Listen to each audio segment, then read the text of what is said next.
A finales del siglo XIX, durante la proyección de La llegada del tren de los hermanos Lumière, muchas personas se levantaron sobresaltadas de sus asientos, convencidas de que la locomotora que avanzaba en la pantalla iba a irrumpir en la sala. Esa misma reacción de sorpresa y susto ocurrió en otro invento clave para la cultura popular, el estereoscopio de Charles Wheatstone. Aquel aparato construido con madera y espejos consiguió engañar al cerebro humano y mostrar dos imágenes planas que de repente cobraban volumen. Y lo que Wheatstone puso en marcha no fue solo una curiosidad científica, sino un lenguaje visual que abrió la puerta del 3D al cine, a la realidad virtual y a todas las tecnologías que hoy construyen mundos imaginarios y que se sienten casi tangibles. Os contamos mucho más a continuación. Soy Federico Cardelús, periodista y divulgador. Y yo soy María José Rubio, historiadora y escritora. Y esto es Despierta tu curiosidad, un podcast diario sobre historias insólitas de National Geographic. Sumérgete en el universo visual más impresionante del cine con la tercera entrega de Avatar de la mano de James Cameron. Una lucha por la supervivencia y el equilibrio de un planeta al borde del colapso. Avatar, fuego y cenizas. Estreno el 19 de diciembre del 2025, solo en cines.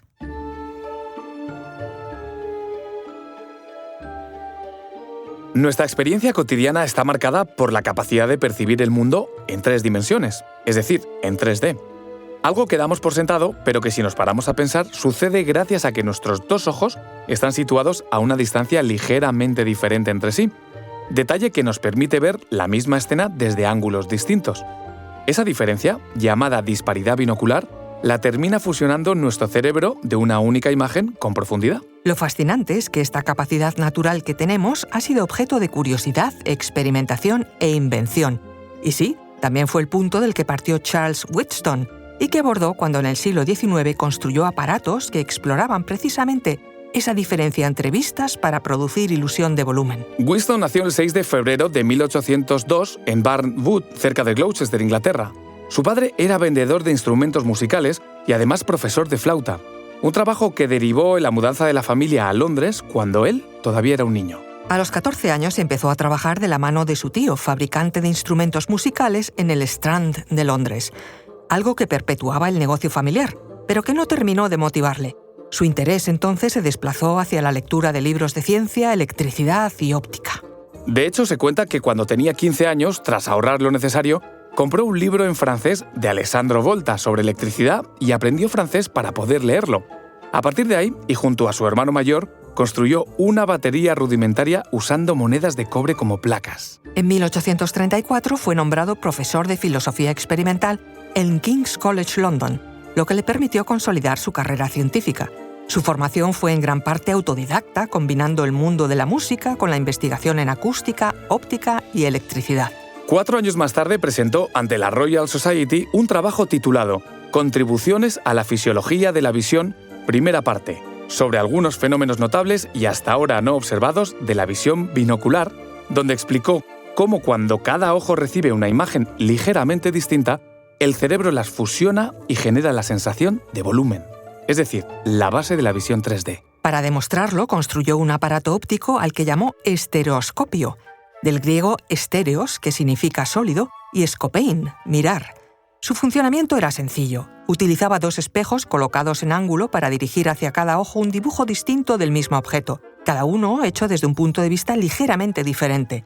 Cuando el observador miraba al centro del dispositivo, el cerebro unía ambas imágenes y generaba la ilusión de profundidad. De esta forma, Wheatstone demostró que la sensación de volumen no dependía únicamente del sombreado, del tamaño o del movimiento, sino de la disparidad entre las 2 imágenes que reciben nuestros ojos. Pero el genio de Wheatstone no se quedó en la óptica. Por ejemplo, en 1837, junto a William Fothergill Cooke, instaló una línea experimental de telégrafo eléctrico entre la estación de Euston y Camden Town, en Londres.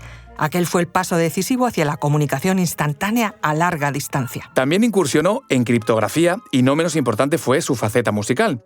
Wheatstone inventó instrumentos como la concertina inglesa y exploró la transmisión del sonido a través de varillas metálicas o materiales sólidos. Por eso, cuando Wheatstone presentó su estereoscopio en 1838, abrió una puerta que nadie volvió a cerrar. Y lo más curioso es que su principio básico, 2 imágenes ligeramente distintas, una por cada ojo, No ha cambiado en casi 2 siglos. Ahora bien, ¿cómo evolucionó? El primer salto llegó con David Brewster, quien simplificó el diseño de Wheatstone y lo sustituyó por uno con lentes que ya no requería espejos. Era portátil, más cómodo y mucho más fácil de producir. De hecho, según la Royal Society, este nuevo formato hizo que la estereoscopia dejara de ser un experimento de laboratorio para convertirse en un objeto de consumo popular. Para la década de 1850, millones de personas en Europa y Estados Unidos tenían un visor en casa. Las familias compraban colecciones de paisajes alpinos o de monumentos europeos en tarjetas 3D.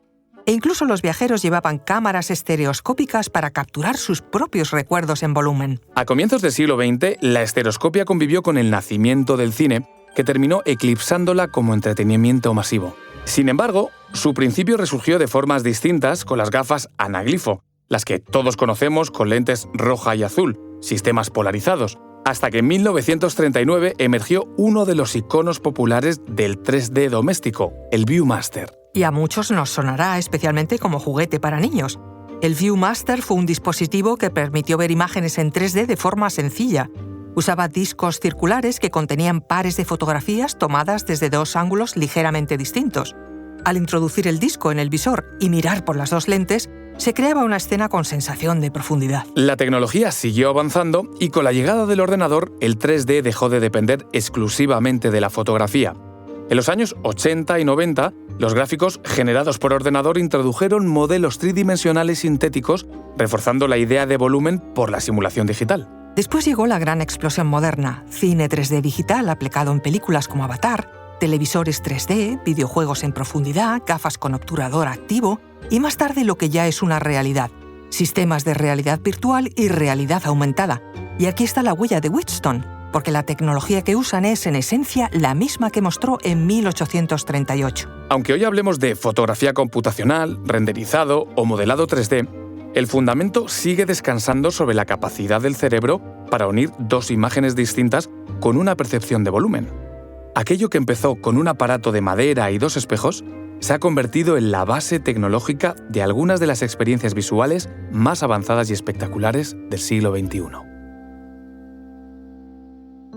Recuerda que Despierta tu Curiosidad es un podcast diario sobre historias insólitas de National Geographic. Sumérgete en el universo visual más impresionante del cine con la 3ª entrega de Avatar de la mano de James Cameron. Avatar, Fuego y cenizas. Estreno el 19 de diciembre de 2025, solo en cines.